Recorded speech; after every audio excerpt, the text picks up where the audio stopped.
New information about max battles has been released in Pokemon GO, and in this video we're going to be covering how they work and how you can actually Dynamax your Pokemon. So max battles will be making their way into Pokemon GO starting on September 10th during the Go Big event. The available Pokemon will be Bulbasaur, Charmander, Squirtle, Wooloo, and Skwovet. These all have the chance to be shiny, but the shiny rate is currently unknown for max battles. Now unlike normal raid battles, max battles do not use raid passes. Instead they use a new resource called Max Particles, or MP for short. Now it's unknown if the cost will increase for more challenging Dynamax raids, but for the upcoming max battles featuring the Kanto starters, those are going to cost 250 max particles each. Now max battles are going to be featured at these things called power spots. I'll talk about this more in a little bit here, but similar to the main series game Sword and Shield, you're going to be able to collect MP at the power spot when you interact with it. You can collect 100 max particles per power spot and up to 800 per day. You can also earn up to 100 per 1 kilometer walked in game. Now with that being said, I'm not sure if 800 MP is going to be the cap for all activities or just the power spots though, so we're gonna have to wait and see how this actually works. It also seems like the max amount of MP you can get is 1000 according to the images, but again I'm not really sure how accurate this is because there is going to be a web store bundle for $8 that will give you 4800 MP. So once again, we're just gonna have to wait and see what these limits actually are. Now how do you actually find power spots though? So unlike typical raid battles, these will not appear at gyms and they won't appear at Pokestops either. Instead, these power spots are going to be a new location point entirely. It's unknown what will actually determine their spawns, but this might mean that all players will actually have them regardless of how many Pokestops or gyms that they have nearby. It also might be scaled on how many Pokestops and gyms are nearby, therefore determining how many power spots to populate. It does seem like these power spots will be available for over 24 hours though. According to the picture, it shows extremely long durations for these timers, anywhere from 1 to 3 days. Now you can actually go ahead and check your nearby menu to see if there are any power spots around you, and I'm sure Niantic Campfire will display them as well, so it's highly recommended to use that for your scouting needs. Now after the Dynamax Pokemon has been defeated at a power spot, you're going to be able to place a Pokemon in there, similar to how it works with the gym system. It is unknown if there's going to be a limit to how many Pokemon can be placed in, but essentially the Pokemon you place will help other trainers in their max battles, and you're supposed to be awarded candy for it, and possibly other resources. It will take some time to figure out how the reward system works for this though. Now how exactly will max battles work in Pokemon GO? So max battles will be in-person only raids, and you can only have a max of 4 trainers, including yourself.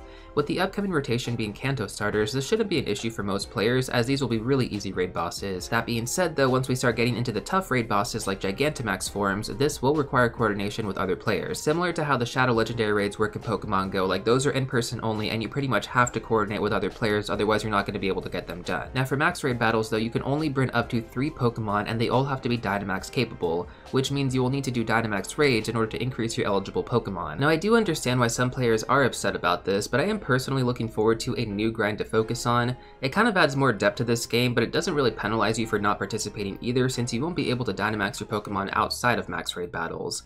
I understand that some players were looking forward to Dynamaxing their Pokemon in other areas of the game, but let's be real here, that would be incredibly difficult to code, and it makes sense why Dynamax Pokemon are exclusive to max battles. This also allows Mega Pokemon to coexist with them in one game, which doesn't really happen that much in Pokemon games, so I think this is actually kind of cool. Now according to LeekDuck, you should be able to use their regular forms in all other battle formats too, but it's unknown if they will also have the ability to Mega Evolve.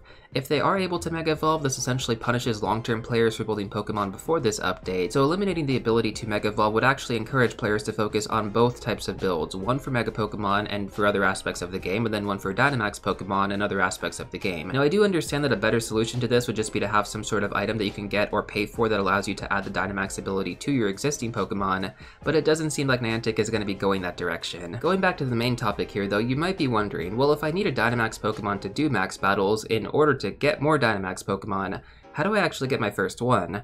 Well, there's going to be a special research available during the max out season that will reward you with a Dynamax eligible Pokemon. You will then use this to farm max battles and build up your raid teams. I'm pretty confident that this research will be available moving forward for any new players coming back to the game, but as of right now that hasn't been confirmed. So, like if you don't get a Dynamax eligible Pokemon this season, I don't know how they're going to incorporate that moving forward. Questions for later though, let's move on over to Dynamax moves now. So similar to Sword and Shield, Dynamax Pokemon will have 3 types of moves: Max Guard, Max Attack, and Max Spirit. So Max Guard is basically a defensive move. I'm not sure if it's going to perfect defend or if it's just going to defend most of the damage. Max Attack is basically named differently depending on the type of move. So for example, in the picture we have Max Geyser, which is for a water type move. Now finally we have Max Spirit, which basically restores your HP during battle along with your teammates. Now what's actually really weird about all this is that these moves are going to be turn-based opposed to the typical tap style in Pokemon GO. According to LeekDuck, these max moves can also be improved with max particles or extra large candy. Now in my opinion, this is actually a very interesting way to incorporate more uses of extra large candy into the game. It encourages players to grind this resource even more than the typical 296 required to max out a Pokemon to level 50. And I know some players are probably like, seriously, I have to grind more extra large candy? Well, I mean, to be fair, like, we do get a lot of events with like special bonuses that make it a little bit easier to get this resource. Like right now we have guaranteed extra large candy from trading Pokemon, which I think is fantastic. Now there will be a limited number of max moves that can be used during a max battle, and the Dynamax Pokemon has to be defeated before you run out of moves.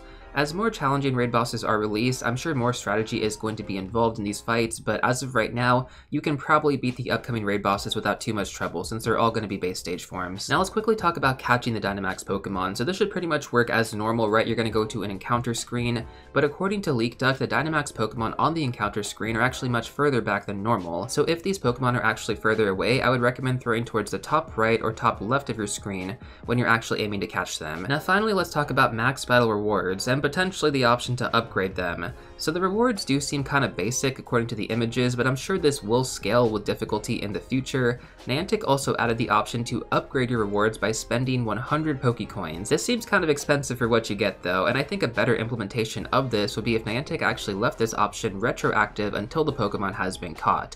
This way, if a player is struggling to catch the Pokemon, they could just buy more Premier Balls if they burn through their supply, because on top of rewards you also get an extra set of Premier Balls, which is pretty good.